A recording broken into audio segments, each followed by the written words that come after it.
And before you know it, the blackness sets in. But there's also a bit of a strange circumstance at this time of year when night hits. After the sun has set, there's a brief period of complete darkness, and then it settles into a little bit of a reflective glow, as though the white of the land itself is emanating a kind of light into the sky. It creates very ominous shadows and silhouettes in all directions. All seems to creep in on you all a little bit. Who would like to take watch for the night? Take a watch. Yep. Same. I'll stay up with someone during my watch. All right. Doing shifts then? Doing shifts. All right. Who would like to take the first one then? Trafer or Shay? All right. V, are you going to stay up with Trafer or Shay for the first watch, or are you going to wait for the second one? I think I'll probably wait for a second watch. Yeah, I'll take second. So, Trafer, give me a quick perception check in the night sky. Awesome perception. Let's see how we do. Hey, a 16. That's not bad. There you All right. go. I think Trafer Flex. is very much seeing that. He's just making the assumption that, like, this is the Fahrenheit camp. And they are moving forward. So I think he's keeping a lot of his watch sort of in the way they came from. As well as All right. wherever the, straightest shots. A medium-sized lithe figure seems to move through the shadows around the perimeter of the camp. It moves with a shuffling gait, bent low, kind of shambling before disappearing from sight. Does it seem to, regard the camp at all? Or is it just going about its business? As you watch it longer, it appears to be circling. I will go kick Merrick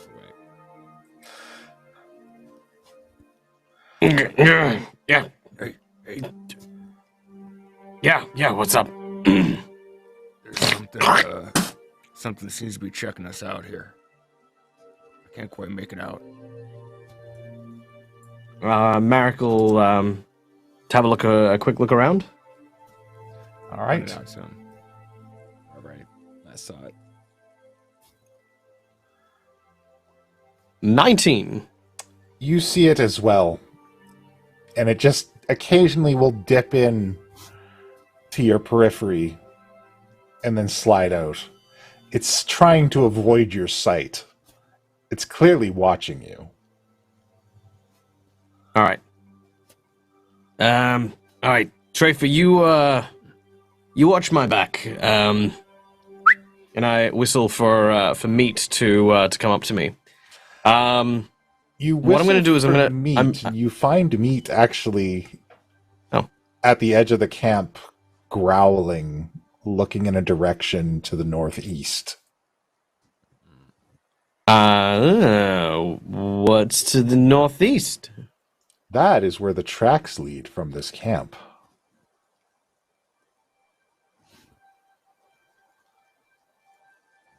Do they don't look like any of our tracks? No, it looks like whoever set this camp up before you got here. And Meat does seem a bit distractive, but after you whistle, they slowly start to look back towards you and reluctantly come over. Okay, as that happens, I'm going to take note of that. But what I'd like to do is I'd like to have my gun out and start making my way towards the area that I kind of saw it, and basically see if I can make out any tracks or anything like that. Keeping Marek and Trafer on guard as we like make our way to that area. Yeah, I'm gonna go in behind him. I'm gonna kind of actually split the difference and have my throwing axes at the ready, just in case this is a pack hunting situation. All right. As you guys make your way out to the edges of it, you find the tracks very quickly. They're shuffling. The footprints are long with rounded edges, like a shoe print, but they go very deep into the snow. And they drag on one of the feet.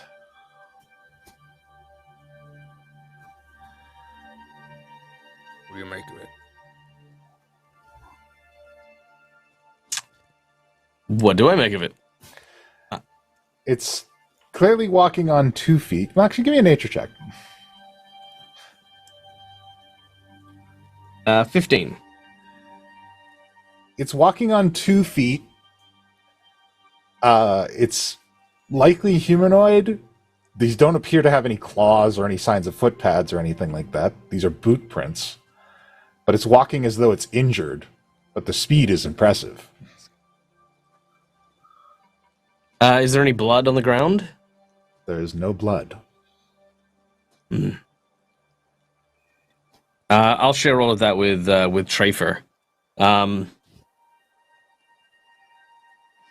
Listen, this if I had to take a random stab in the dark.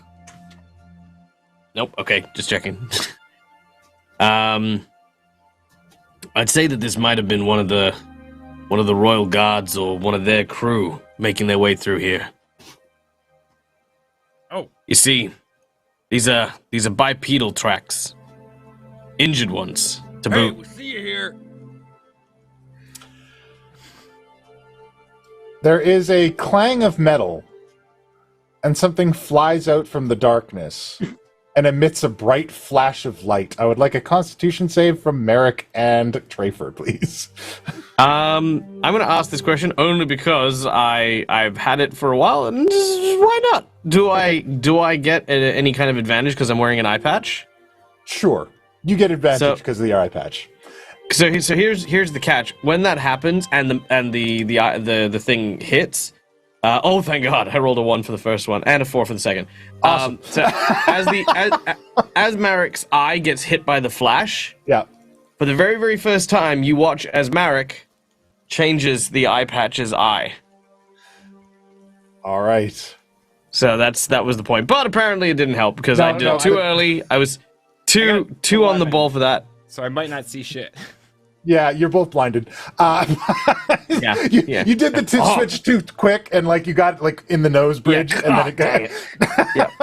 Yeah, I'll abort the thing. But yeah, You hear footprints running past you guys in the snow as you are blinded. As soon as I'm blinded, I start yelling, "Wake up! Threat! Attack! Attack! We're under attack!"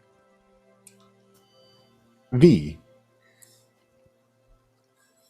While you sleep, the dream happens again. This motherfucker. You are adrift in darkness, someplace deep and far away. All you feel is that you are lost and this is not where you are supposed to be. You want to get out, and something grabs you and pulls you. And it's like being pulled above water for the first time in hours. You're gasping, but no breath comes. It clings to you, like it's trying to pull you back in as you're yanked out. And you feel yourself as though being pushed into a container that's too small, being forced away. And you hear a voice in the distance, methodical and slow. This one is a gift. And you startle awake with your blade in hand, pointed at a coppery metallic throat. As Degris Fahrenheit, battered, missing an arm, and heavily damaged, looms over you.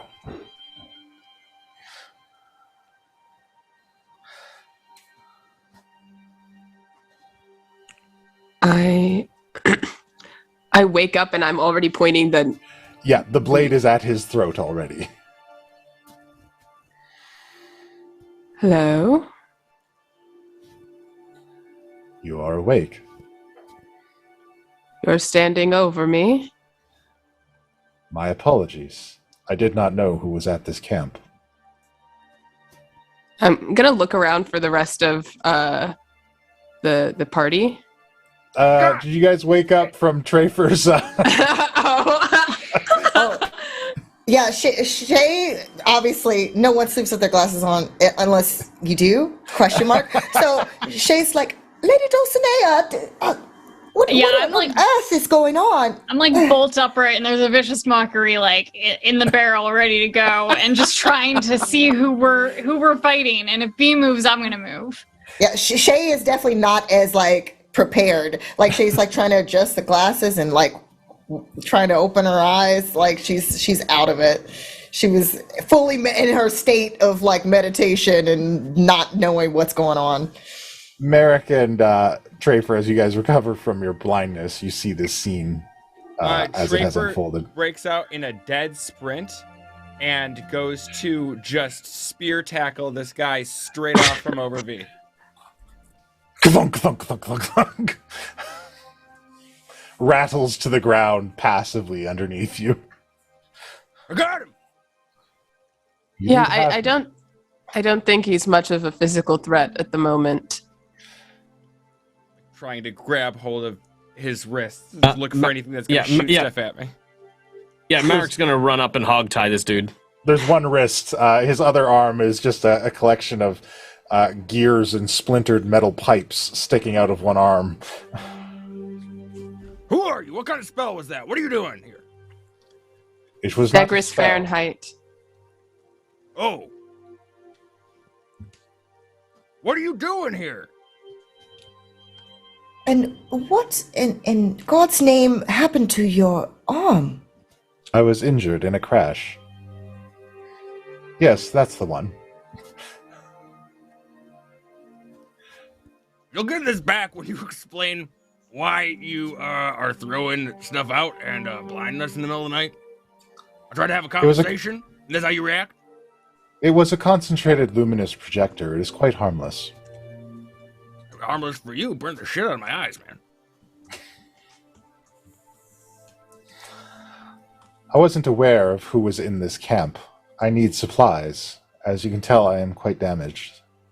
Oh, so this guy's a thief then. I believe Yes. there's other ways of going about asking for supplies and such than obviously blinding members of the camp and looming over one of our team members here. My appearance does not lend many a desire to aid me. What do you need? I'll hoist him up by this point and drag him back over. Plop him down in front of the fire. Some simple supplies. I was hoping to avail myself of V's tinkering kit. And then what? Some minor repairs, and then I can be on my journey once more. Yes, that would be the end. Then what? That I'm wondering about. Back south or continuing northeastern? South would be prudent. I have lost my connection to most of my other variants. I am vulnerable out here. But there is something valuable of mine that I must recover. And I cannot leave it. What is it? It was an object of great importance to me that was in my ship. It was taken after I crashed, before I was able to recover. You gotta start being more specific, man. You're not really in a position with any leverage here. My apologies. You must understand, I am in a delicate position. Everyone wants a golden satchel seat. And if I make myself too vulnerable, I will be giving mine up. Well, I would say I've scratched my back with his arm. I would say you're extremely vulnerable at the moment. So, why don't you let us know what's going on, and we'll decide whether you are going to get our assistance, or maybe our friend here is going to find himself on the golden satchel. I mean, out here there is no golden satchel. You are extremely far away from your position there right now.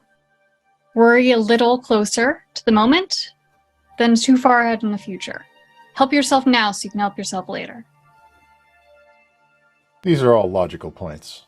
Very well, I acquiesce. I had constructed a device to track powerful magical signatures in this land. I had surmised that there were items of great importance out here. One such device was contained within my ship, and I believe has been taken.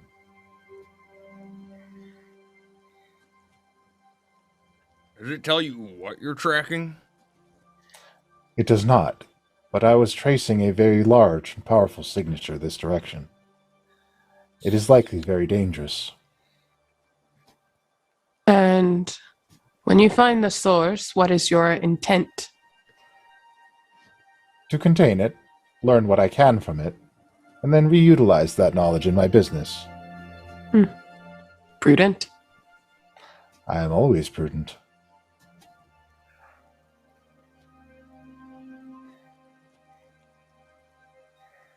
Yes. What's the reason we don't put a bullet in the back of your head and, just claim you as one of these scavengers, what we crossed in our path on the treasured expanse here? What exactly here changes this from you trying to roll us for our supplies that are, hey, that puts us in a life or death situation. If we don't have supplies, you're giving us a death sentence, and It is unlikely you would have perished with the loss of one tinkering kit. It was a gift. I like it. Understood. Still, it was a desperate move. I Petty am short theft on isn't options. petty theft isn't usually a murder sentence. Stupid, but probably not worth killing him over, Merrick. and just saying, the laws of the city ain't the same as the laws out here. I am of no threat to you. Do the people who, mutinied your situation here, do they know what it is that they're tracking? It was not mutiny. The only ones who work for me are me. It was another crew that happened upon my wreckage. How exactly did your vessel wreck? It was struck by a powerful weapon located in the mountainsides to the north. I do not believe this was what I was tracking, for what I was tracking was further to the east. This was a more mechanical weapon, not utilizing as much magical power. However, there was energy in the projectile.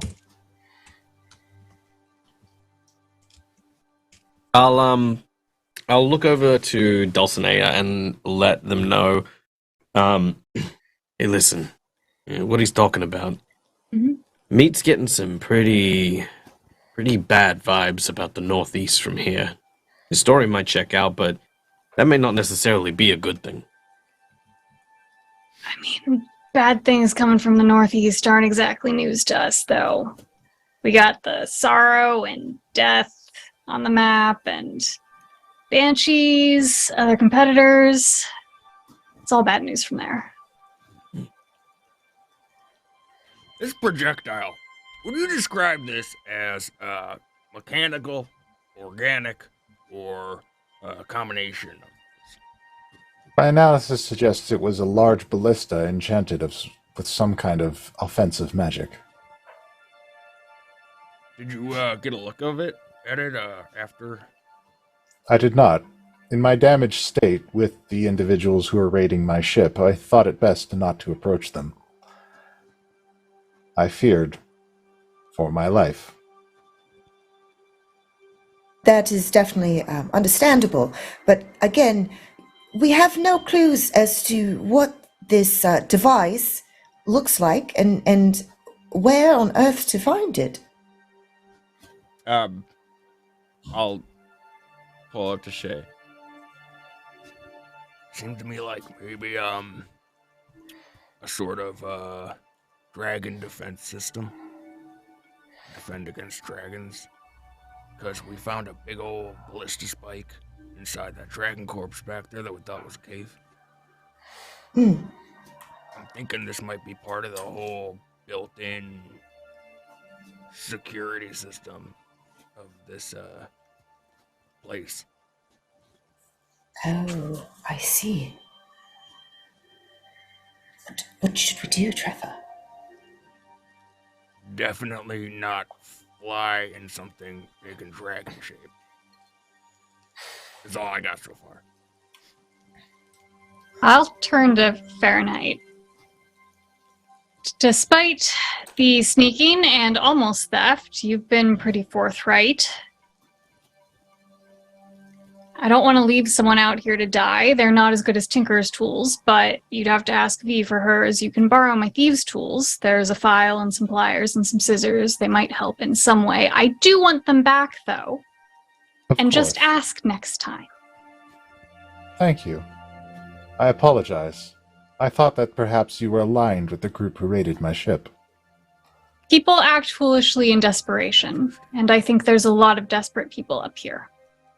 Yes. Now that I have a closer look at you, I apologize. My visual Actually, abilities were damaged. Mr. Fahrenheit, I actually have Tinker's tools, so that way V does not have to give her precious tools, if you prefer. Any help you can give me would be appreciated. I do have a question. Of course. You mentioned that you were not going to harm us. Do you have anything that can aid us either now or in the future? You are a person with many, many connections and a lot of knowledge. Have many resources. There was a stone of sending connected to the device that I used to find magical items. If I were to get to it, I could call my variants to assist me.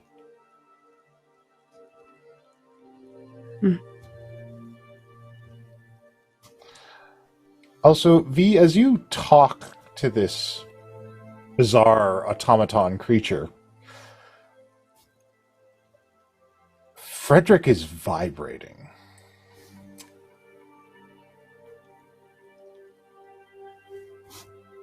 And you get the impression that Frederick hates this dude. You just have a wave of anger and aggression pouring off of Frederick, and it's pointed directly at Degris Fahrenheit.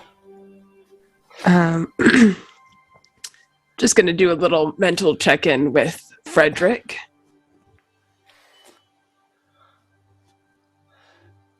Anything you want to share? I want him dead. You want everyone dead. I want him dead most of all. Why? I can't just kill people. I can't just kill one of the 8 most important people in the place where I live and work. He needs to die. I don't know. I hate him. I hate him so much. Frederick, you're killing me. I don't know what it is. When he's around, it's just more of this hate pouring off Frederick.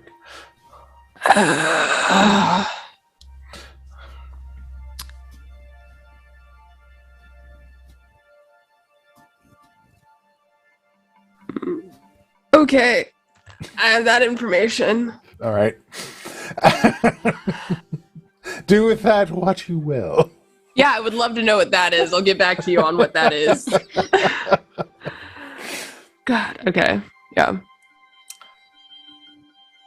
I promise I am of no threat to any of you. That was my last concentrated luminous projector.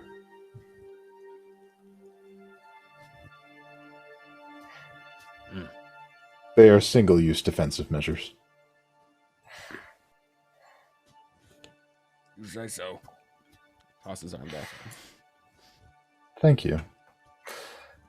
And, Shay, if you allow him to use the Tinker's kit, he goes about carefully attempting to reconnect his arm. And Shay will go restructure over to himself. where her things were and get the items for the kit and hand them over. Kind of like where she's still looking at everyone like, it's okay, like for approval to make sure. Yeah, V's gonna grab them from you if that's okay. Mhm. And I'm going to go up to Mr. Fahrenheit and hand him the Tinker's tools. And I am going to say, this one's a gift. And see if there is anything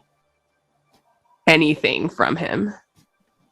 His eyes, which appear as like these kind of vacant glass lenses, and you can see they're cracked in two places on the right side, look at you and then glance to your sword and then look back at you, and there is a bit of a knowing nod as he reaches out for the Tinker's tools.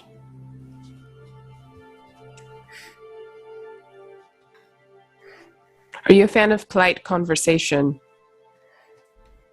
Yes, I am learning it as part of my expansion into my business. I will help you put this arm back if you can entertain me with the story. Of course.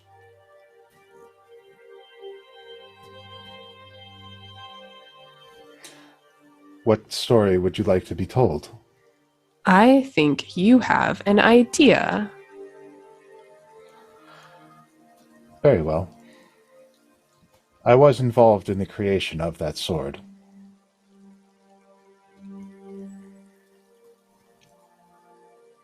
It was made in one of my factories, part of an illegal operation that operates below books.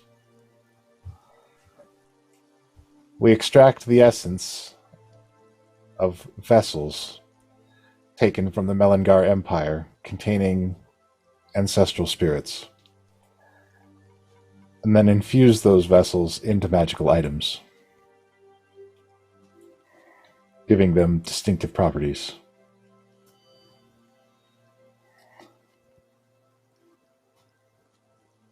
However, these methods were stolen from me by Fractus.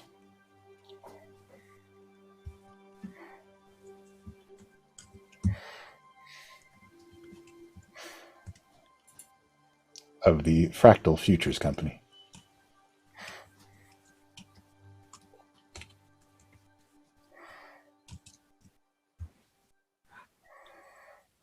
And so are you two just competing with each other in black market possessed weapons? No. After Fractus took up that section, I decided to abandon it. It was not worth competing with him over. Convenient.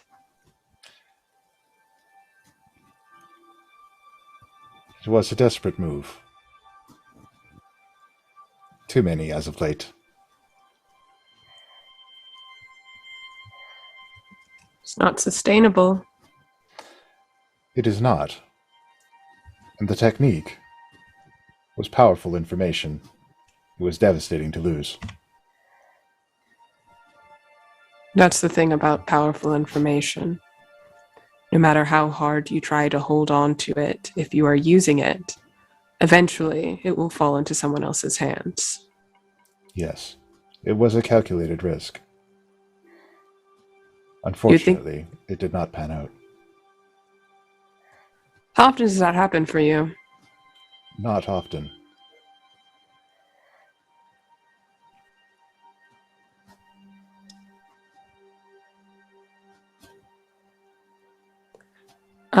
Can I do an insight check or something to gauge if this feels like bullshit? Absolutely, you may. He's got an excellent poker face, but you can insight him all you want. 19. He is omitting a lot of details here. He's glancing over a lot of things. He's keeping a lot of things vague. Particularly when he talks about Fractus. He talks about Fractus as though he has a long history. And Fractus has always been an unusual figure on the Golden Satchel. It is assumed that nobody has seen Fractus's real body, and that they are constantly upgrading and changing themselves, taking on different forms, sometimes just a swirling mass of crystals that take on a semi-humanoid form, as the Golden Satchel's technology seat. However, they are fairly new, so the idea that Degris has a history with them must go back far before they were on the Golden Satchel.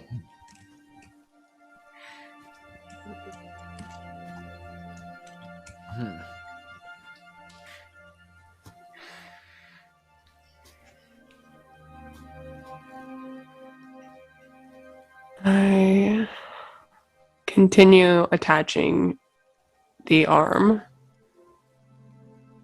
I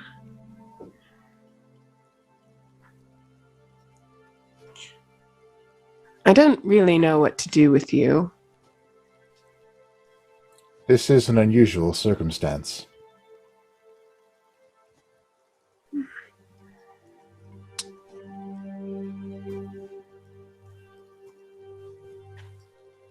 I don't believe much in the justice system in Caligarn. I also don't believe much that if I killed you here, you would die. I also don't know if either of those are the best option for moving forward.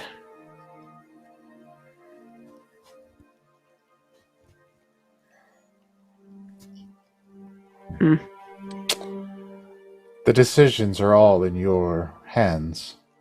I am quite harmless at the moment.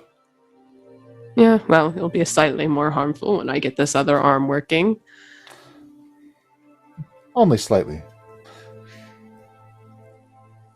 This whole conversation, I'm attaching, Yeah, working on it. just working away at it. Tinker, tinker, tinker.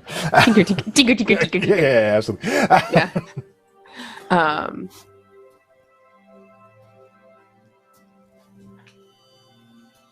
I kind of check back in with Frederick.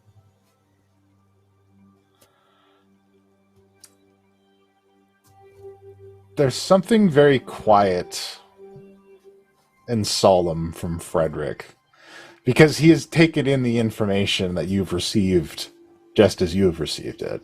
Mhm.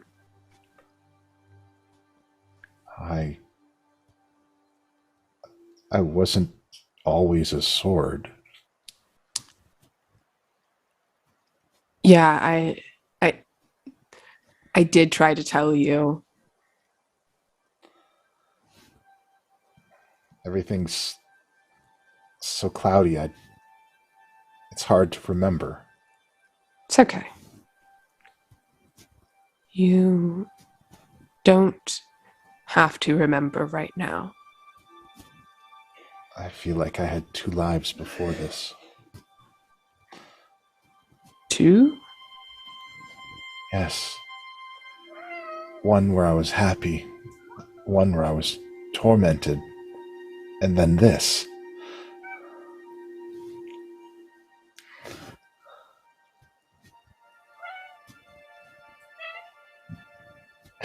Shh, silent. cat real quick. All right.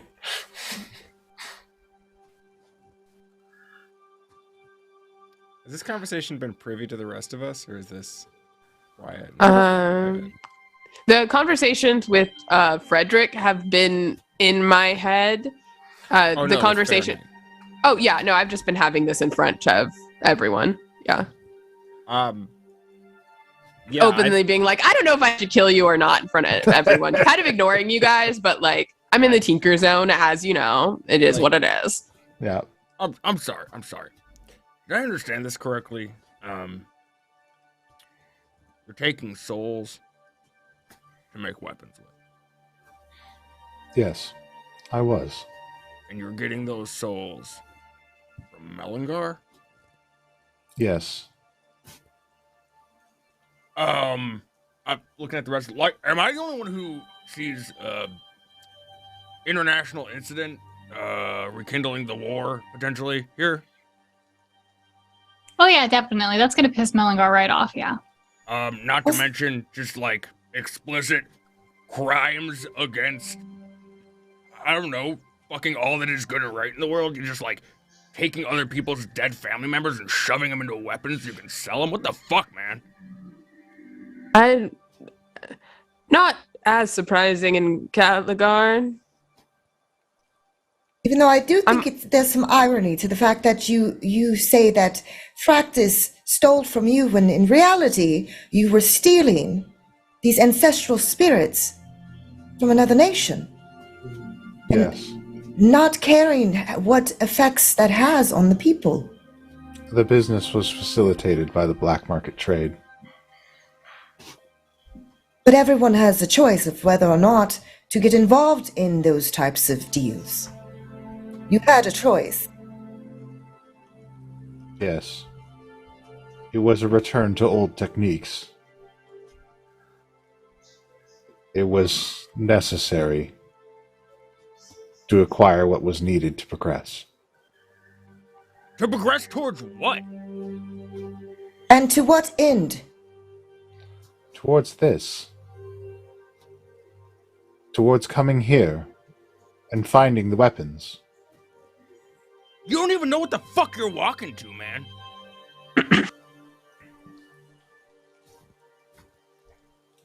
I do not. So you get better weapons, and then what? Perhaps About they all can life? be utilized in other ways. What other ways? What's the end goal here? More, bigger, better, faster. To what? For what?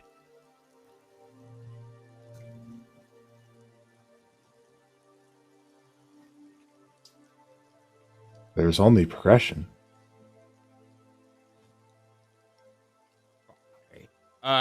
Trafer's ghost pop out. He's in a rage. Ooh. Ghosts are up. Somebody's gonna have to tell me right now why we're letting this thing continue to stand here.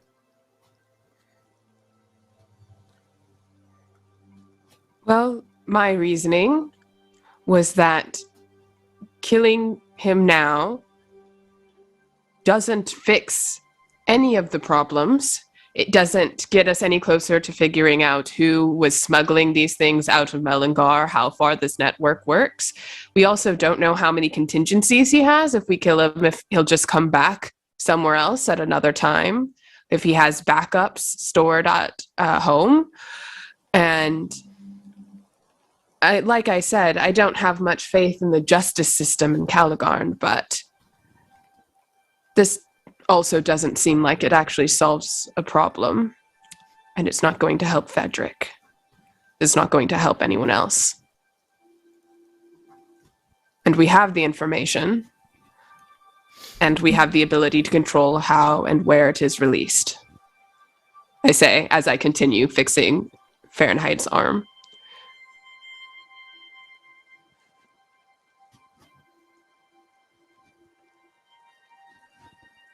Yeah. Yeah. My ship was scavenged by a contingent of Saskatoon Royal Guards teamed up with a group of frontier knights. That I think sounds it's- about right. Safe to say they're all just frontier knights now. It is possible. Their leader was a charismatic speaker.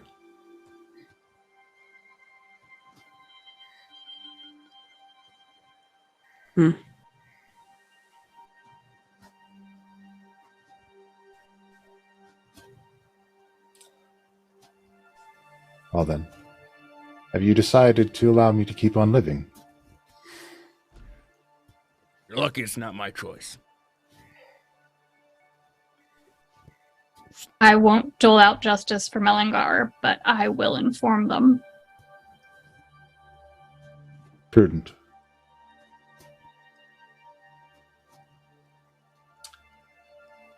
It is best they uncover Fractus as well. Convenient. Prudent.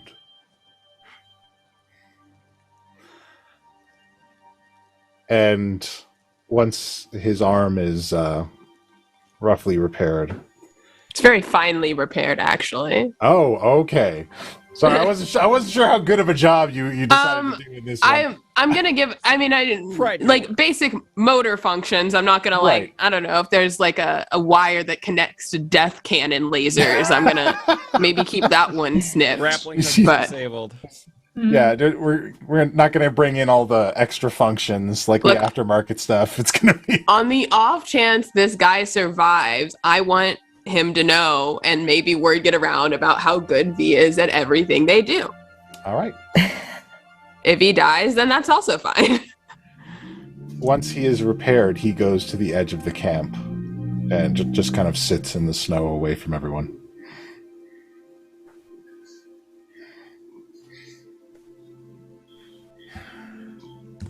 Leaving you all to your own things. I can't imagine it would be a good idea to inform him of what we're actually marching towards. Seems like the kind of guy who might get a little excited about that. And also, too, I wonder if he already knows what he's heading towards. I'm not sure. It sounds like he spent most of his time on his airship above it all, and then crashed, and probably hasn't had too much time for ancient revelations when he's worried about attaching an arm. He's talking Yeah, about look, I think this guy's just gonna be a liability, to be honest. He's talking about returning to old ways of doing things. Do you Actually, do I know anything about Yeah. what time period he might be talking Yeah. about when souls were shoved into Yeah. artifacts to make them powerful? Shay will also mention to Lady Dulcinea, remember that there was mentions of a council and there being several members, which we don't know who all of them are, and there was that implication that they've been waiting for a certain time. How do we not know that Mr. Fahrenheit isn't one of those members? Especially if Trafer, what he's saying is very much on point, I feel. We don't know exactly how old he is and what obviously he has no morals and he doesn't mind taking spirits from Melangard and all sorts of things we don't know about, but we do know that he's, again, been incapable of dying multiple times, and he seems to be very, very powerful, at least having lots of influence. I don't know, I feel like it's leaning towards something very sinister, very concerning. We don't know if he's connected to the council, but that is a very big if. I'm Well, not I know about a to way we can murder find out. someone based on an if. From my study of ancient artifacts, relics, basically from the reliquary stuff. Is shoving souls into weapons a thing that like we know about in our records, or is that old as in from this continent old? So Marek does have information on that. It is a black market thing that is very not cool in Melangar. It is still something that does happen, and it is something that Marek will tell you is like it's taboo. It's something that's like the worst thing you could do, in consideration of like Melangar and the way that they live in respect with the dead. Hey, to kind of give you a bit of a scope of this, you travel around with your ancestors literally on your sleeves, Trafer. Now, how would you feel having the souls of your ancestors suddenly stuck somewhere for some hoity-toity rich guy to be using to, like, clean his bootstraps? Yeah, exactly. It's something that just it is something that's not done. In terms of historical importance, Trevor, it's never been acceptable practice.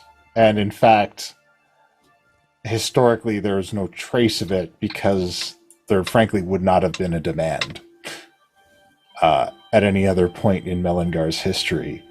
The desperation of the war created a bit of poverty in the Empire, and it's a lot like selling grandma's ashes to, pay some bills.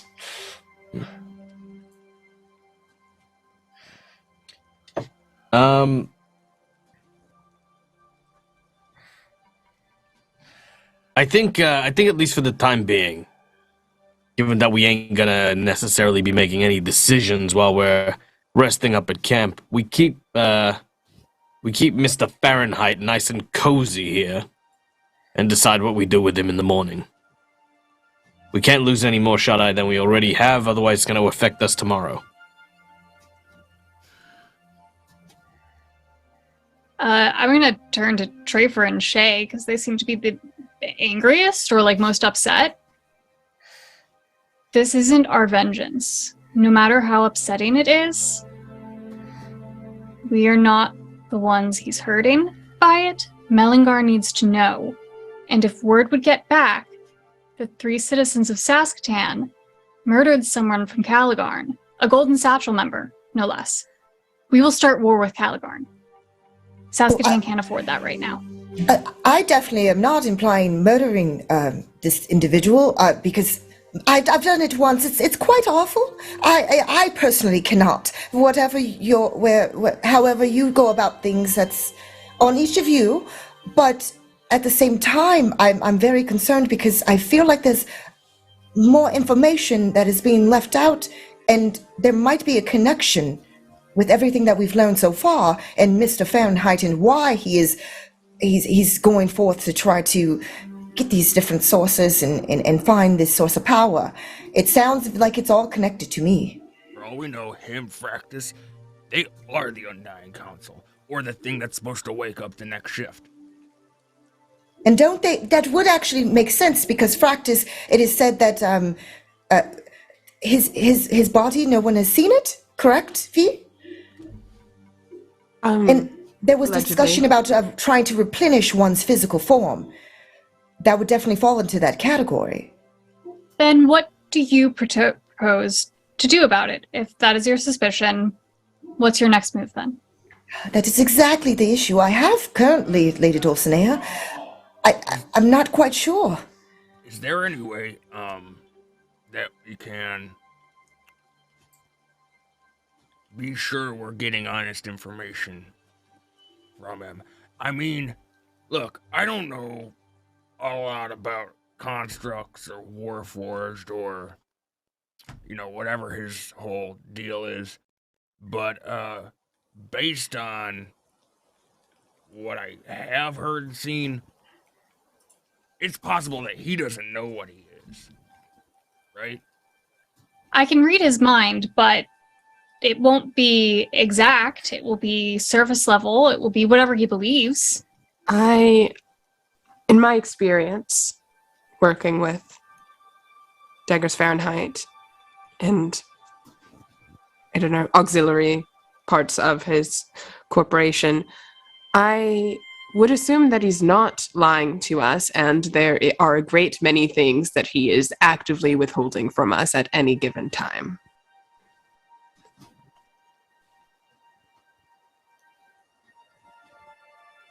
My concern is that allowing him to continue his journey, our journey, getting there when we do, is setting up for consequences far beyond whatever might happen to me for killing a member of the Golden Satchel. Then, quietly, without saying anything then, I'm going to stand up, walk over near him, bonus action unsettling words, and say to Fahrenheit, "I'm very sorry," and cast suggestion. And the suggestion is to answer any questions the rest of the party has of him. So he needs to make a wisdom saving throw, and he will subtract 1d8 from it. Right then. You got Bard shit. He fails it without even doing it. I'll Alright. walk back to the rest of the party. He cannot lie to you and will answer your questions. Or, well, he'll answer your questions. The degree of truth is ultimately up to them. But you can ask him whatever you want until you are finally satisfied. You have 8 hours. Interrogate away. And I will not take part in it, though. Thank you, Lady Dulcinea. Don't thank me for this. Yeah, I'll pull up a chunk of snow. All right. You claim to not know what we're walking into here. We might know some things that give me some concern. Us. I could have, like, is Shay there? Come with me. Yeah, like Shay will, after that abrupt response from Lady Dulcinea, she kind of, it kind of makes her pause for a second. But because of the fact that she feels there is a connection, she's still going to go forward, like kind of slowly behind, like timidly, like standing behind Trafer. How old are you? I am approximately 236,000 years old. Right at Shay, like,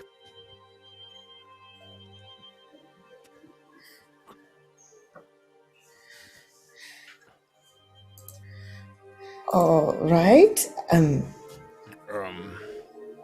Are you a part of any other organizations beside the Golden Satchel? Like perhaps a council? Not anymore. So you were a part of the council. I was an attendant.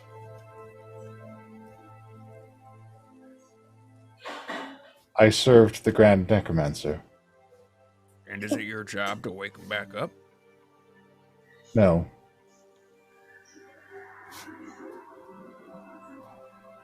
Are you carrying out any special orders for Viserys? No. Is there a connection with Fractus and Viserys? Or the council? I am suspicious that Fractus is from this land as well. But I have yet to confirm it.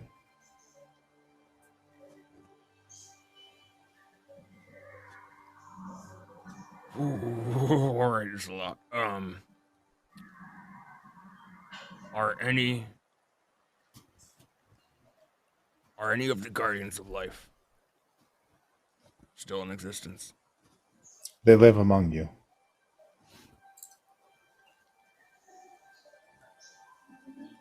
Right. When you say among us, do you mean Saskatoon or other nations as well? Once the evacuation was completed, it was assumed the Guardians of Light took on human forms in diminished power and hid themselves amongst the populace that escaped. There's an imposter among us. There's a lot, man. There's a lot. God, so many of the books are wrong. Oh, God, so much of the history I read is wrong. Oh, fuck. It's how history works, Trafer. It's a process, not an answer. Yeah. But, like so wrong. Like so very. Trevor's having an existential crisis. Why is it that you no longer served the council? Because that I was made free when the Grand Necromancer fell after the failed extermination effort. There was an opportunity. I stowed myself in an innocuous form and escaped with the others. At first, I lay in hiding, but it became clear that you were developing to a state where you would find this continent again. I had to take actions to make sure I was prepared.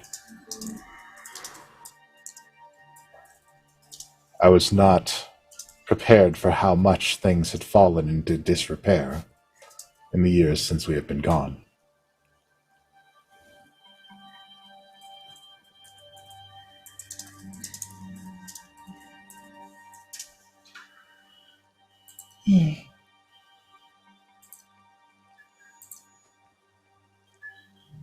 So, any idea how we can, dismantle the apocalypse machine? Don't die.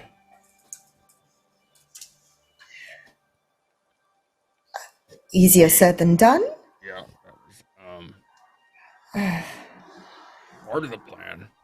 The rejuvenation process is fed by the deaths of sentient beings.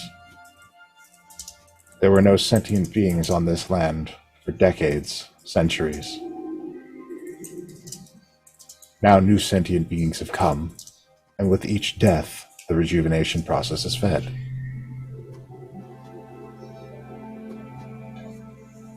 The more violent the death, the more powerful the spirit.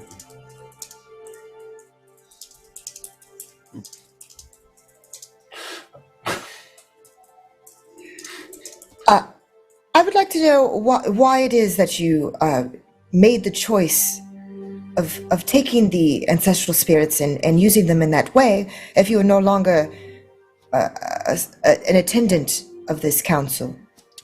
Why would you need such power sources?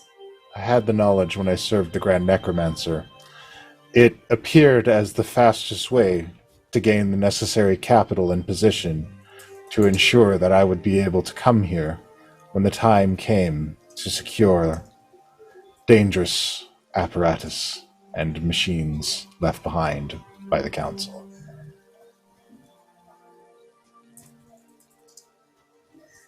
Why did you come in why did you come in an airship if this land is covered in anti-dragon magic? I miscalculated. I had assumed that most of those defensive measures had fallen into disrepair.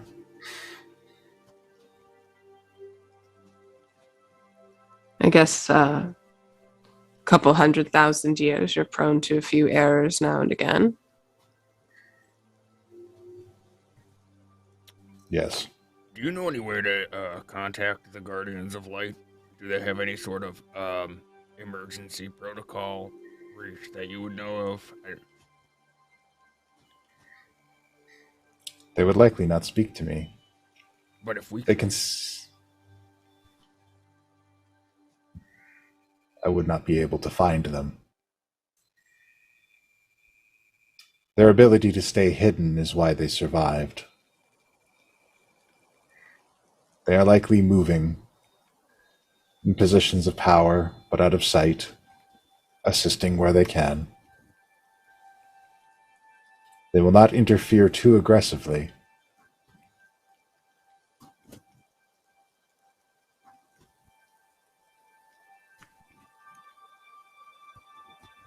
Okay. If you were amongst them for how many years was that, by the way? Since you are so old. That was 1,015 years. 1,015 years. So you shouldn't know at least how it is that they are able to stay hidden. What spells or abilities they use in order to do so, and commonplace, I might add. They change their forms and cloak their magical energies. They live entire lifetimes. And then I imagine they take on new personalities, new lives. They do this with the assistance of the other guardians.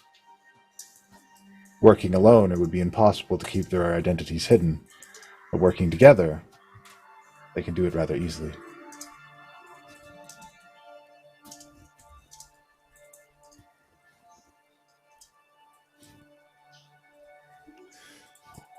Okay.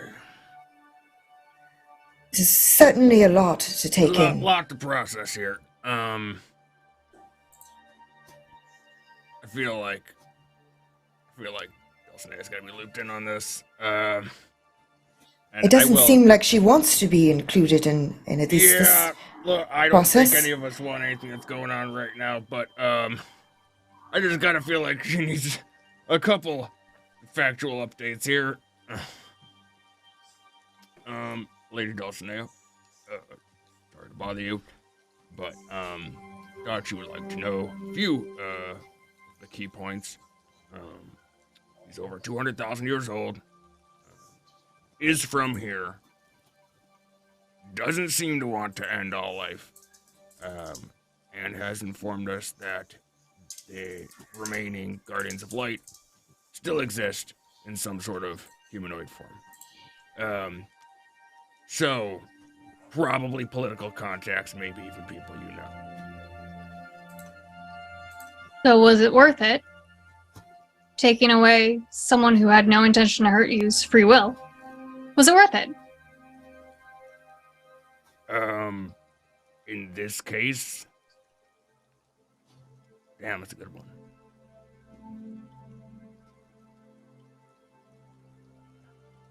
If it means that it will save lives, is it still... You still consider it bad? Will it save lives? Potentially, if we're going to be trying to avoid potential war and worse, He meant if this no council harm to gets you. brought back, that could And mean you death for said- everyone. And you said he had no intention of bringing the council back. All you did was override what he chose to do and made him tell you things he decided he didn't want to. So was it worth it? With all due respect, I think given the choices that he has revealed to us, I'm not totally concerned about what he wants to do. I have to agree with Trafer on this one. I'm sorry. Don't ask me for favors again. I don't believe I did ask, by the way. That was me.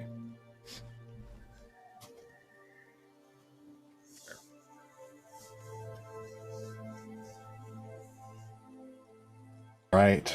Leave. So the night drifts on,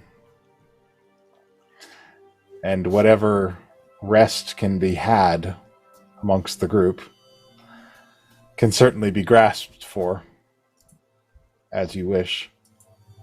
I'd like to tell Frederick to try and jolt me awake again if Fahrenheit decides to leave. I can feel him. I will be watching him carefully. I appreciate that. All right. Does anything else have anything they want to do before sleep comes? Marek does not trust Fahrenheit still. Just in general, even listening to everything. Marek's not... This is above Marek's pay grade. Marek, he's here to track. He's here to get us from point A to point B. Mm-hmm. And even if this person doesn't intend for terrible things to happen, the road to hell is paved with good intentions.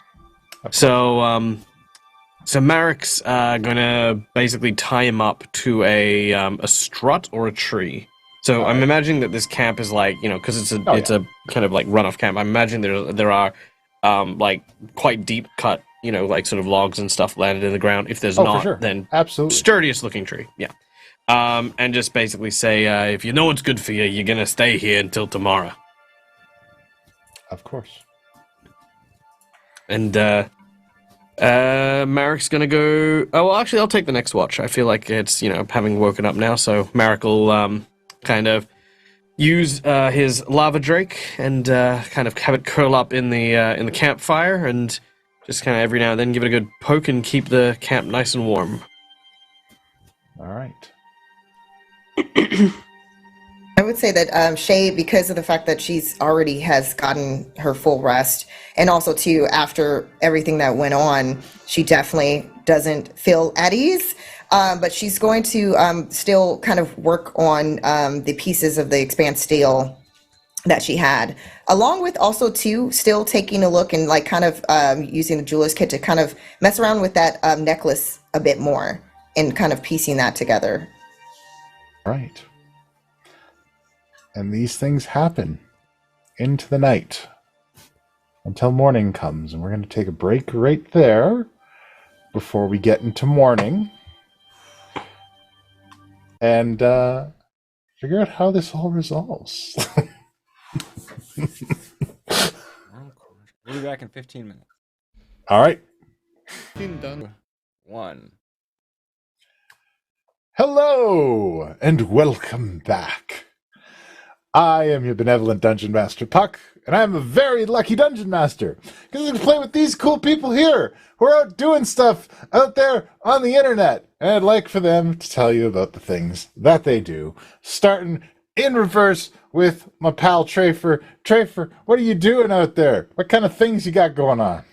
I'm doing things here and there. I'm working on a couple upcoming projects, but mostly I'm over here, pushing the buttons. All right. Hi, I'm Jonathan, he, him.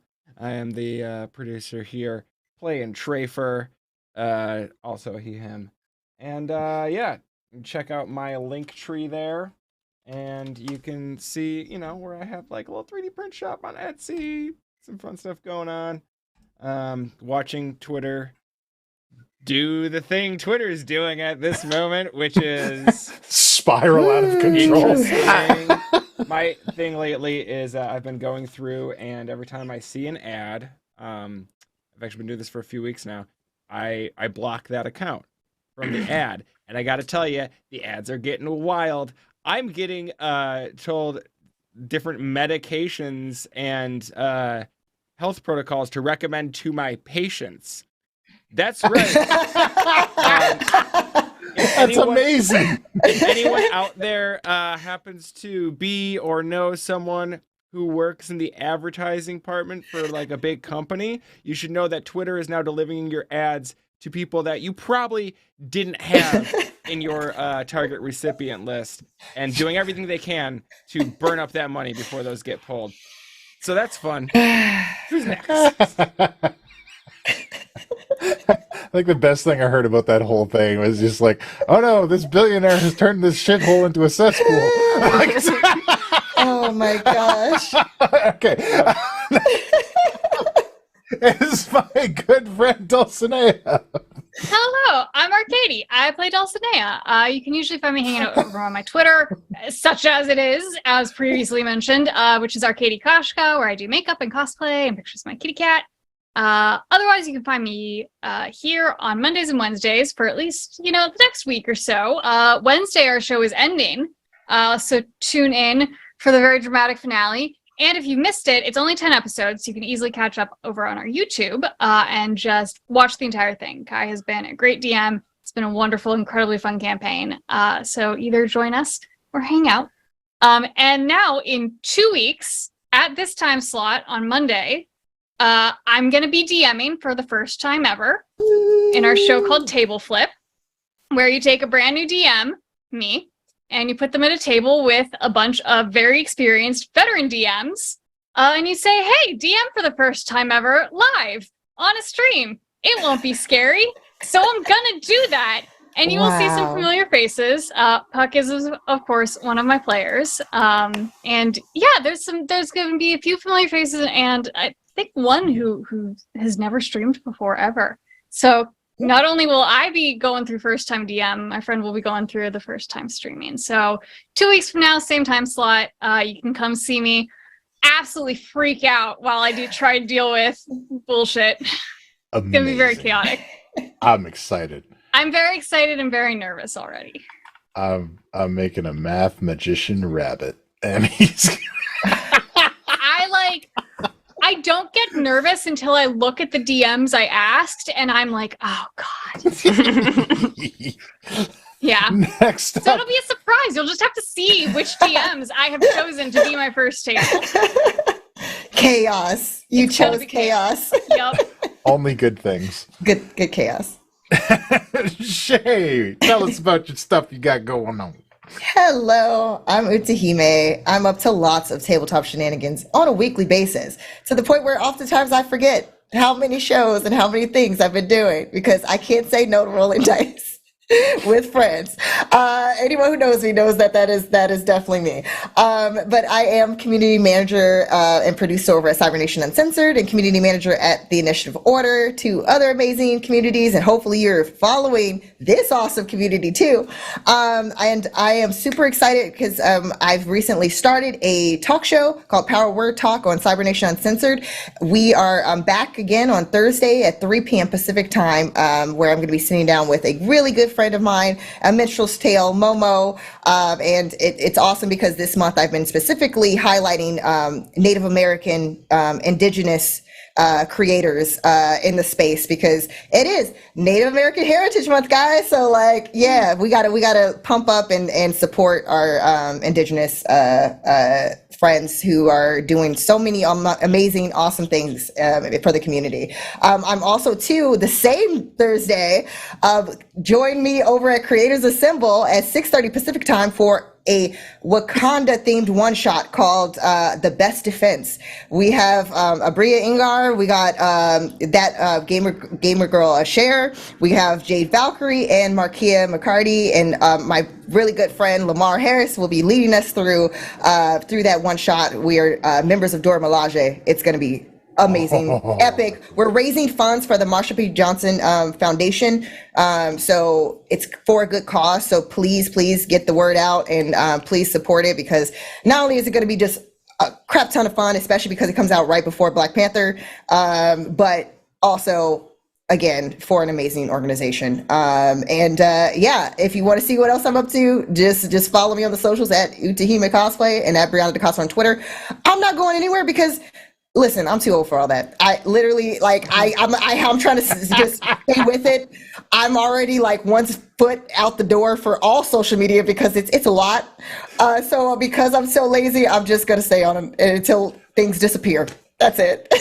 That's where you can find me. I'm going back to MySpace. You can no. I got my Zynga pages somewhere. I don't remember what handle I use, but it exists. It's out there in space, in time. I don't know. It's somewhere. You can find me on Neopets and IMDU. I do have a Neopets. I also forgot all of the user information for that, but it's somewhere. So find it. If you find it, I'll give you a cookie. See, I've had the same email since high school. That's why.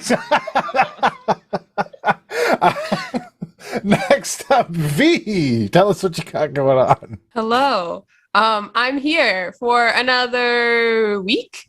Yeah, next week's last episode. Wild time. And then podcast, Guild Fellows and Unprepared Casters, Fridays on Offbeat Outlaws Twitch. Pretty soon, starting on the 19th, I will be over at Starlight Tales in their Saturday campaign in the what's it called? Is Astral Sea, Pirates, Space, good stuff. And then also on the 19th, I will be DMing a session for Rolling for Charity for their 24-hour live stream. And I'm the actual one only DMing Dungeons and Dragons. So that's this. You like this. You like me. And I usually tell people to follow me on Twitter. But yeah, as discussed, I don't know. Maybe we'll just go to links.ameliasom.com and you can follow me elsewhere just in case. I also saw something that's like, so rarely do you get to see a man have a midlife crisis from the perspective of the sports car. And that's just what it's like being on Twitter right now. Amazing. I'm going to see if I can get Elon Musk to ban me, but I'm not really putting that much effort into it, so I don't know if it'll It happen. still could happen. It seems like nobody else is putting that much effort into it either, and yet. Yeah. And with a simple $8, you can come back to our For $8 a month. Oh god. Yikes. And my fellow Commonwealth friend, we have Merrick. G'day, guys. Yes, I am Merrick. Merrick is who I am. No, I am Michael. I'm the Dead Aussie Gamer. Look, you're all your characters to me until this is over. Yeah, that's kind of true. It's it's true. There's a very thin line between where the characters end and Michael begins. Sometimes that line fades away, and we don't ever see him ever again. Anyway, went somewhere weird just then. Yeah. That's okay. We can fix this in post. No, yeah, that's gonna happen. Yeah, that's right. You know what? I was actually really tempted when you asked me to plug myself to just say, hey, can I just give my time to John and let him just rant a bit more? I'd just watch that. If you want, I mean, that's good. Yeah, I mean, look, I'm just everywhere, honestly. It's just so easy to Google me. I have my own Twitch channel, twitch.tv/DeadAussieGamer. I'm also one of the cast members over on Careful Cantrip, which is where I call most of my home places now, because I'm in a big campaign over there, which we are doing stuff tomorrow, which is going to be a lot of fun, so over at Careful Cantrip. And I'm also a member of Quincy's Tavern Guard, so over on Quincy's Tavern, we do stuff there. We had a Tavern Brawl on Sunday where I got to play Captain Mutaru, one of my first RPG characters. It was amazing, a lot of fun, very, very cool group to hang out with. And lastly, a friend of mine, and I hope you don't mind me plugging this because there's 5 days left on a Kickstarter. A friend of mine asked me to help plug, and I've got a 3-episode series over on Gen Con TV called The Crowned by Sarah from Sarah's Table, who produced The Crowned RPG, which, is kickstarting for the next 5 days. You get to play basically these gods of little tiny aspects of reality. So I played Nelthas, the god of laziness, and the big plot twist is he wasn't the god of laziness. He was actually the god of burnout. Because he always did so much, and very, very sad, it was very cool, very cool. I spent most of my time at a duck pond, and one of my favorite things is being a servitor of the god Outcast, because you got the major gods and you're little gods under them. Mm-hmm. Being that, the ability you get for being an Outcast contingent god is take your ball and go home. And you literally just bamf to your safe space. So that was what we first did. This evil god shows up and says, "Here, child, take this box with you and do not open it." And then I just went, cool, bat and ball, and I'm in a duck pond. Yep. That's where I'm staying now. Comfort space. So yeah. Yes. Go check that out. That's my computer chair, is my duck pond. Beautiful. I have all my things. Thank you so much. I'm Puck.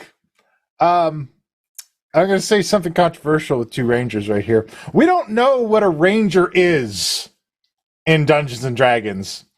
We don't know what it is, and I proved it in 13 minutes with science.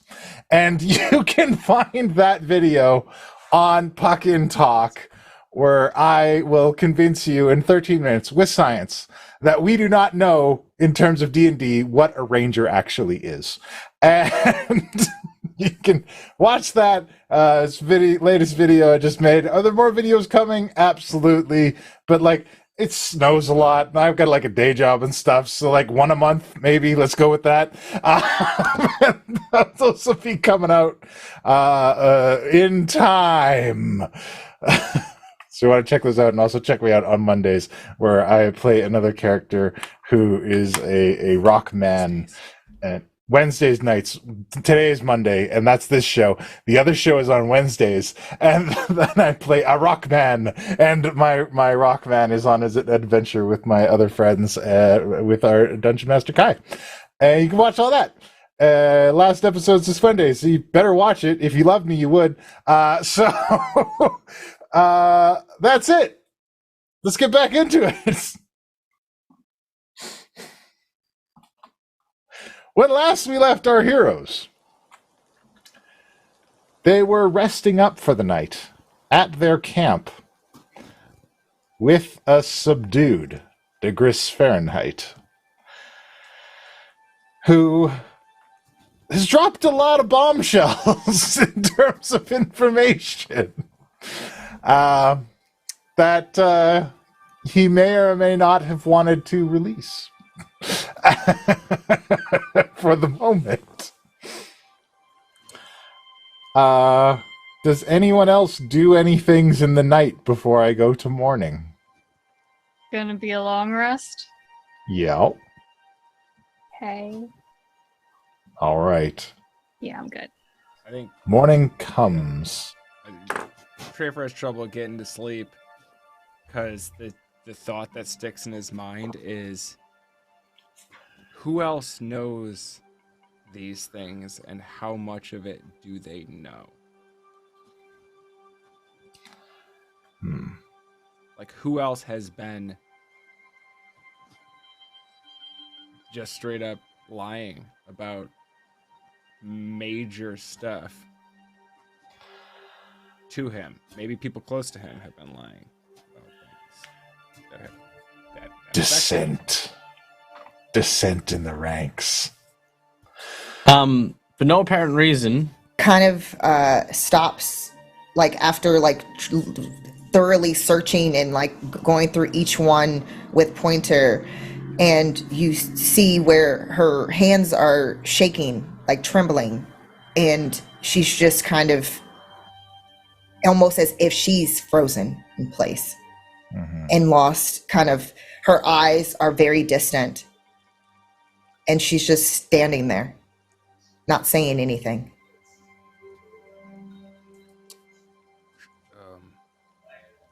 Shay, what is it?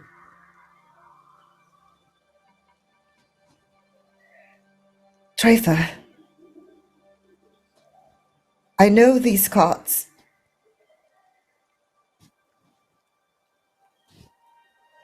This area, I believe my parents were sent on an expedition near this area, in this area. This area.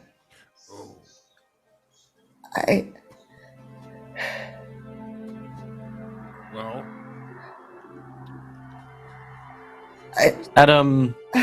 At this point, Marek will make his way across, and hearing this, he looks around. The first thing I want to find out is, does it look like they were attacked by anything? Like, is there signs of, like, claw marks? Make a survival check for me. Come on, baby. Listen.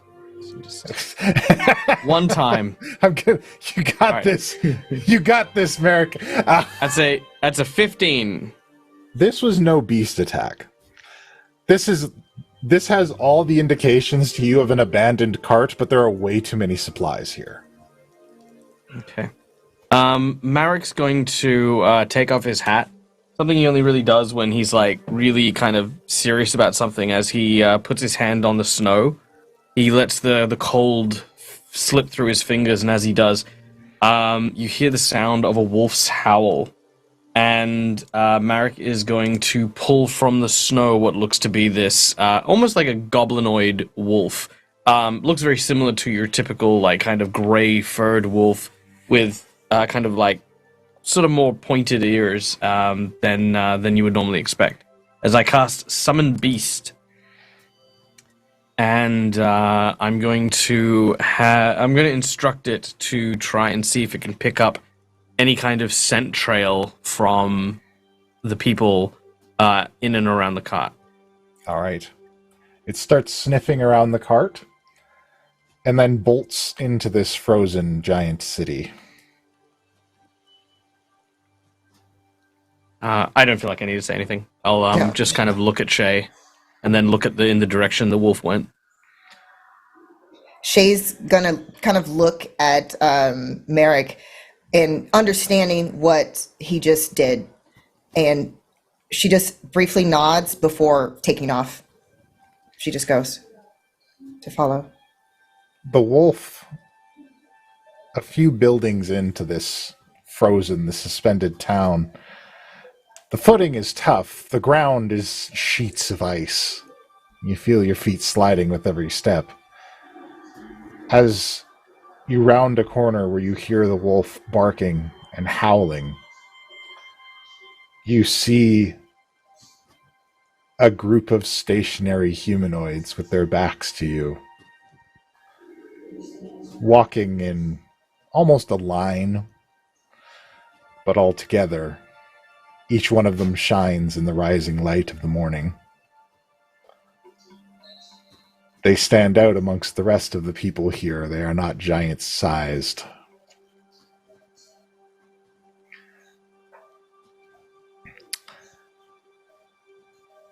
And from that description, she immediately falls to her knees and begins to weep.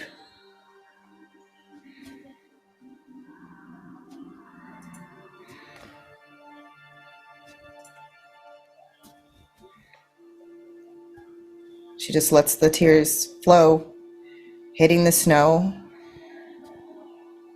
not really paying attention to the things around her, just being taken over by what she just saw.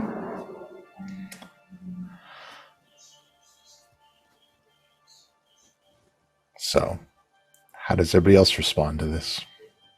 I think V would just go up and rest a hand on Shay's back, around her neck. Wouldn't say anything. Trafer goes back to the cart and find Fahrenheit back there. Mm-hmm. You said you were testing it. Did you test how to reverse it?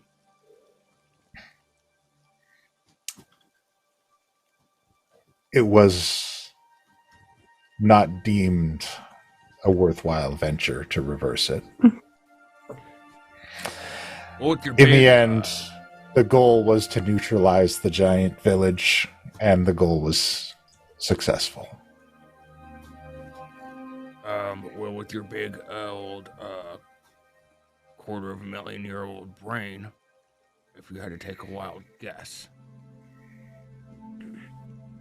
is there any chance of bringing any of these creatures back?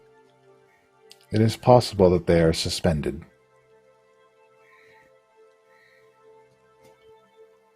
Could a fire elemental do the trick? It is unlikely. They have not thawed in any of the summers in thousands of years.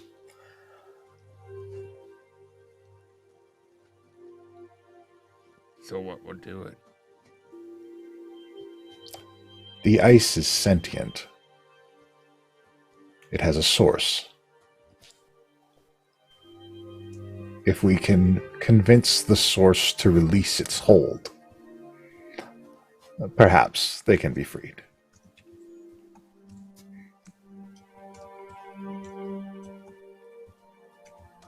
Any idea where we would find that source? The weapon was left in a cavern under the village. It was the method through which we invaded. You know where that is?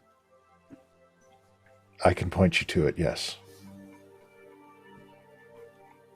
I think at this stage, really help if you could bring us to it. Very well. I will. Yeah, is anyone still at the cart, or did everyone go catch up to Shay? Seeing that a couple of people would have gone to Shay, Marek will go to bring the cart around to catch up with everyone. All right. Well,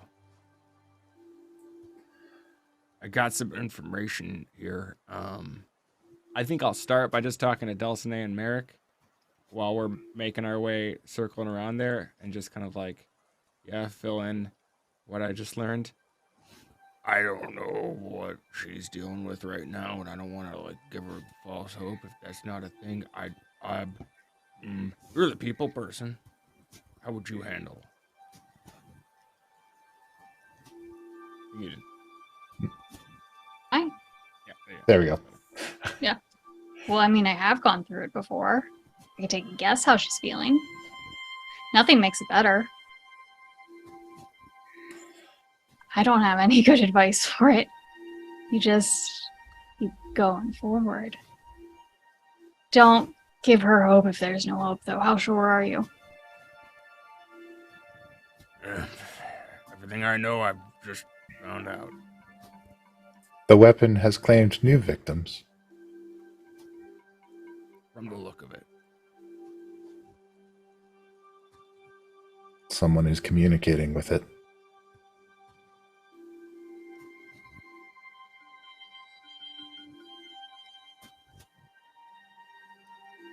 Okay. Could it be our Frontier Knight friends? It is possible. The weapon shows a kinship of those of a zealotous nature. Yeah, that sounds about right for Black Mercy.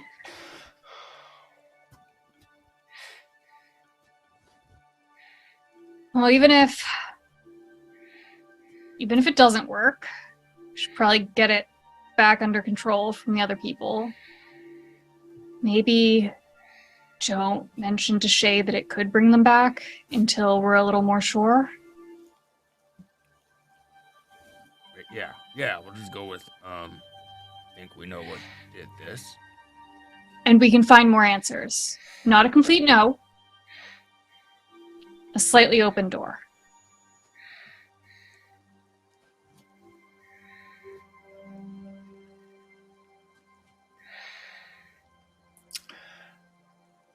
Shay, if you ever gain the strength to take a closer look,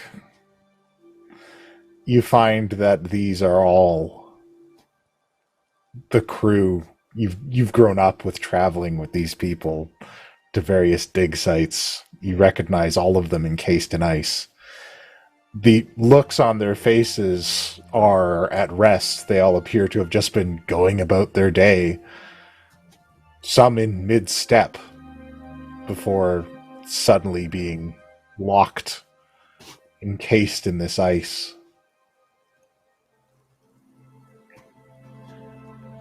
And when you get close to the head, your parents are indeed there, walking side by side. There is an item crusted in frost hanging off the back of your mother's pack that has not succumbed to the ice.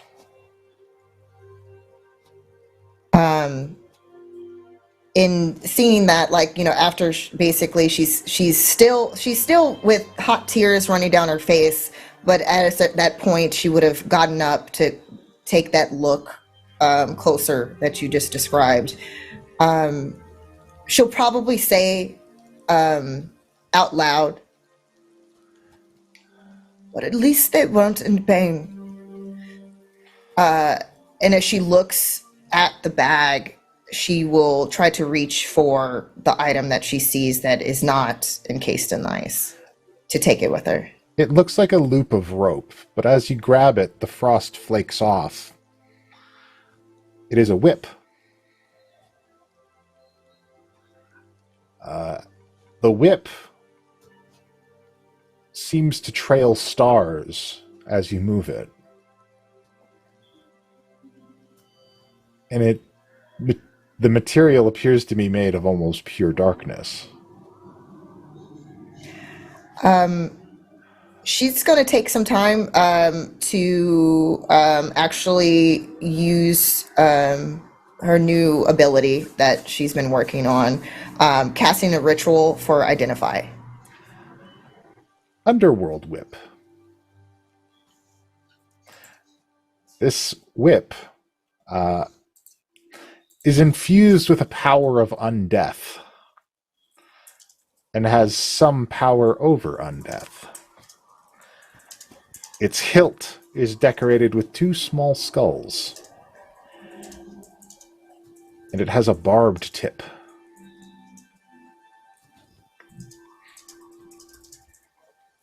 and this is something that she would know that her mother did not carry before. This is No, something this that was was not discovered. something she had before. Does it look similar with the skulls to what she has previously found as far as the jewelry with the same similar? Quite similar.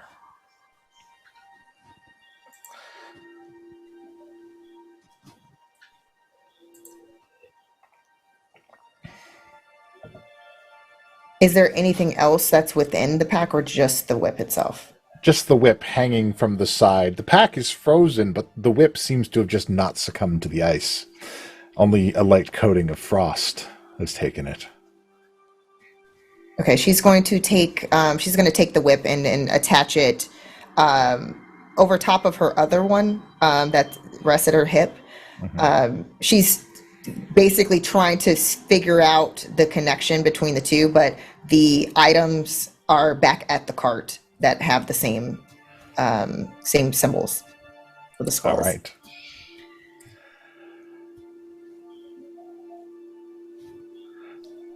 She wipes her face. I'm sorry, V. We can carry on. You don't need to apologize for anything. It's not really my area of expertise, but do you want a hug? I would like that very much. Thank you. V will give you a hug. She returns it. Yeah. Don't know what happened. I don't know if it's possible to fix it, but we can do whatever it takes to figure it out. I'm worried if I move them from this area that, I don't know, they would crumble, disappear. I don't know. I think right now we leave them and for the moment until we learn more information, and then we can figure out where to go from there. Wise as always, V. Thank you. Are you ready to go back? Do you want to wait a minute? She probably will turn and kind of look briefly behind her at the group and her parents, and turn back, looking towards the cart. I'm ready. Okay. Let's go. And squeezes your hand. She squeezes it back. She kind of like tilts her hat down a little bit further to like kind of like, even though there's no real reason for her to try to hide it, because you can still see that there's now new tears that are kind of streaming down her face as they walk away. V politely does not look. Dulcinea. Merrick's going to, once everyone's aboard the wagon, just sort of, kick it off and start moving. He doesn't dismiss the wolf, and if Shay allows, the wolf will kind of like curl up by Shay's feet. This big, furry creature just sort of like lies with its hands in its paws. He would probably welcome the comfort. Before we get moving, let's decide where we're going. You can still see the smoke trailing up in the distance, nestled in the buildings here. It's hard to see over them between the various giants going about their daily stuff. Where is that in relation to the locations on the map? Still in this town. Okay. Would we need to leave the town in a different direction if we were to follow the map that we'd already made? You could theoretically move through the town to follow the map you've already made. All right. I think Marek's current course would be to go through the town in order to get back on the trail. All right. Only because there's no, we don't have to go all the way around in order to get back onto where we were. Fair enough. So look, Fahrenheit says he knows what did this and where it is. we go take a look at it, we might be able to learn more about it.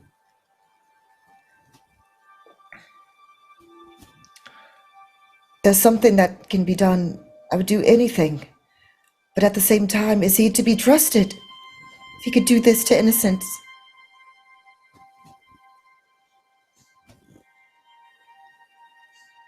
While this I- conversation is happening, Dulcinea, you've used these kinds of abilities in the past. You know what it feels like. A voice is psychically probing your mind, trying to reach out to you.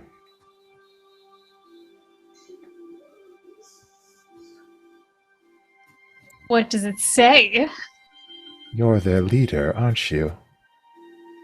Something like that. The voice is familiar, and not in a good way. Mm-hmm. I am a strong leader as well.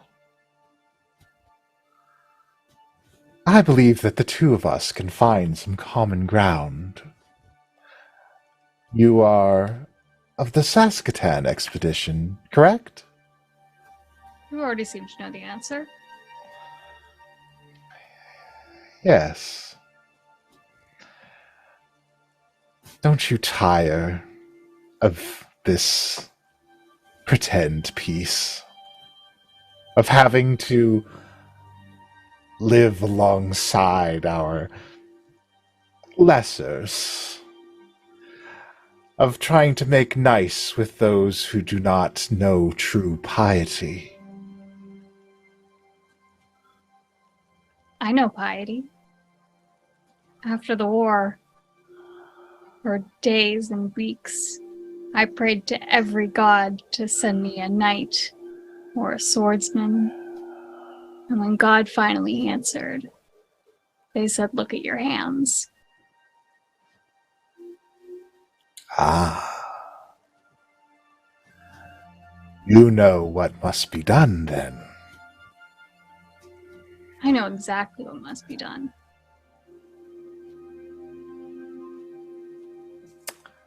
The prince is enraptured with our task here. He is the key. He can bring back the old ways. Would you join us? What do you have to offer? A return to simpler times. And of course,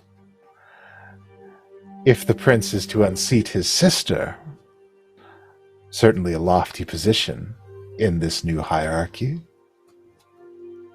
I already have a comfortable position, and I'm not sure you can turn the clock back 8 years.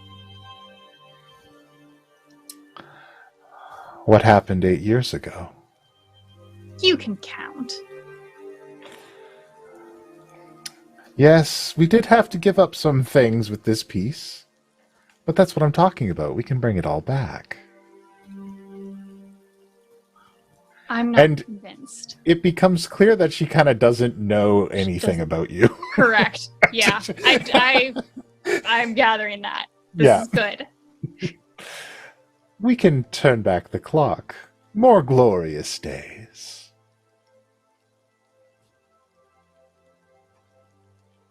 I'll consider it. Of course. You need to not instantly attack me or my group, though. Of course. We are working in the tunnels.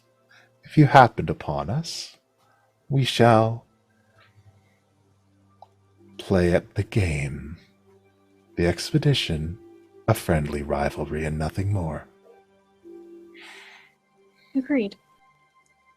Agreed. I look forward to meeting you. I mentally hang up.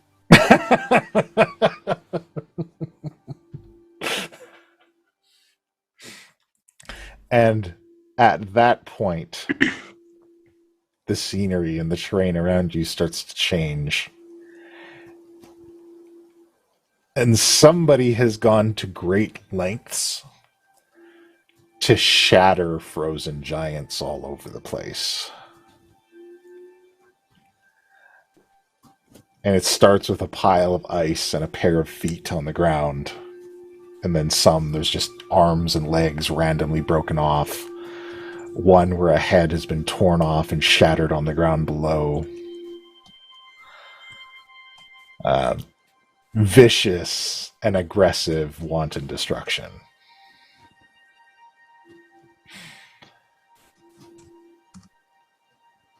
Until you come across the remains of a camp next to what appears to have been an old giant residence, but the side has been carved out, ripped away with claw, axe, and pickaxe into a descending shaft. They've seen me cast Detect Thoughts by now. I mime casting Detect Thoughts. Because they know that I can detect people within a certain area then. So, cast Detect Thoughts.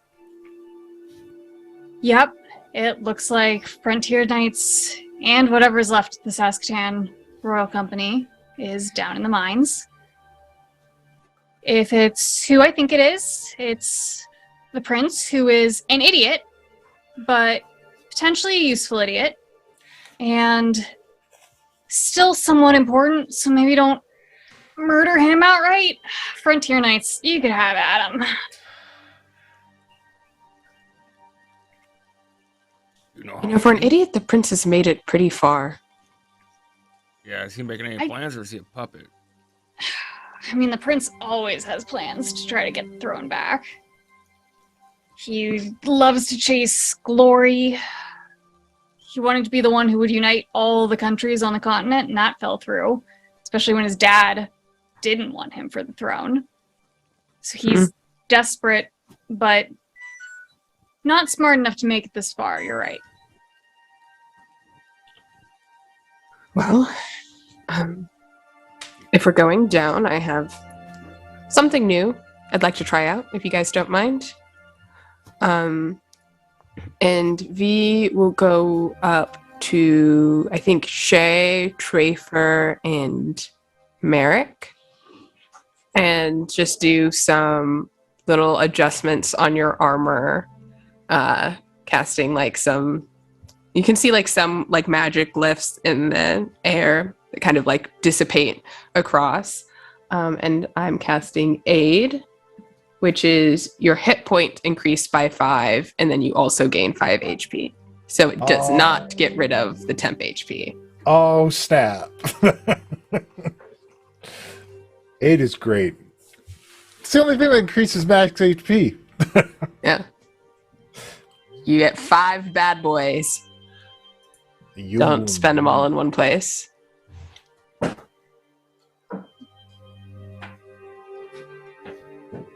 All right.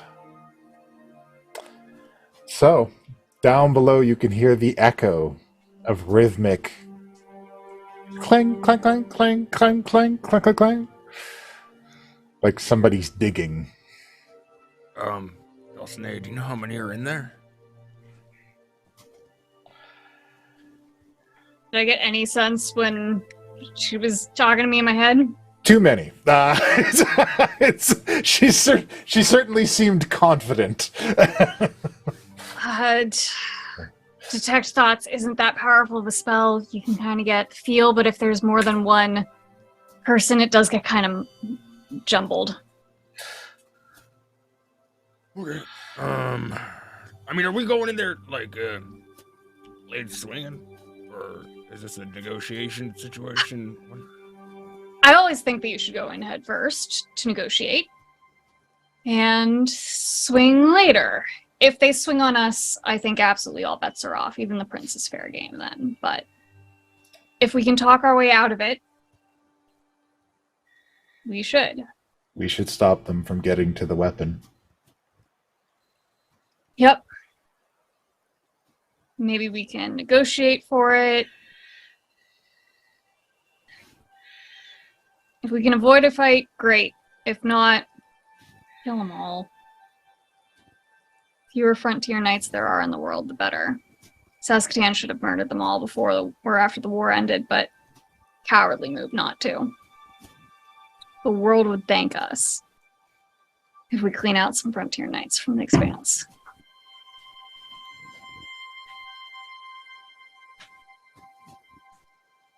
Well, I trust you implicitly, so let's go. You descend into the cavern towards the sounds of the digging.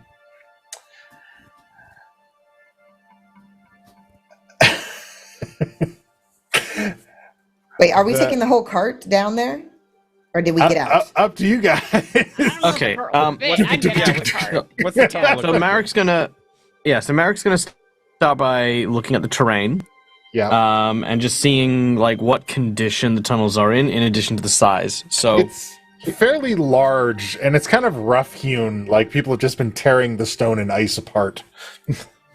okay, is there enough room to turn the cart around? Not necessarily like a full like turn, but like if we needed to like rotate Like- it. You'd have to like K-turn it. Like it definitely wouldn't be a smooth process. Yeah, but it does have enough room to turn, yeah. so we don't have to reverse it back. Okay, cool. Yeah, in which case, in Marek's mind, not that like again, he's wording any of this. This was an area used to likely travel like rocks, stone stuff as they were digging deeper. This was the way that they would be using it to take it out of the tunnel. Okay, meaning that it's not going to taper into like No. something small. So yeah, and Marek will say unless there's any reason why we shouldn't, we can take the cart in. All right. You take the cart in and descend into darkness. Deep below the earth, below the digging, below the expedition, the weapon sits. A frost-covered ring on a simple pedestal. It is gold underneath the white bits of frost that cover it in all directions. The being inside feels someone that has the drive and desire to freeze the entire world. Someone who knows things are cleaner and more peaceful when all is frozen. And below that, there is a chamber connected to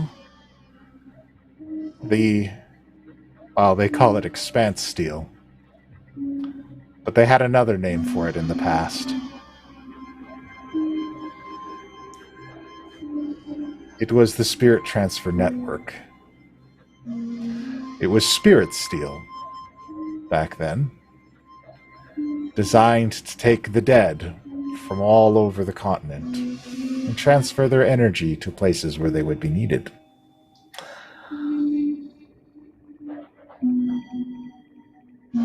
And in this place, a simple sarcophagus begins to shudder.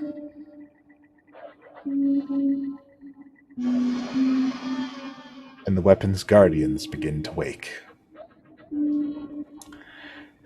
And that is where we end today. No.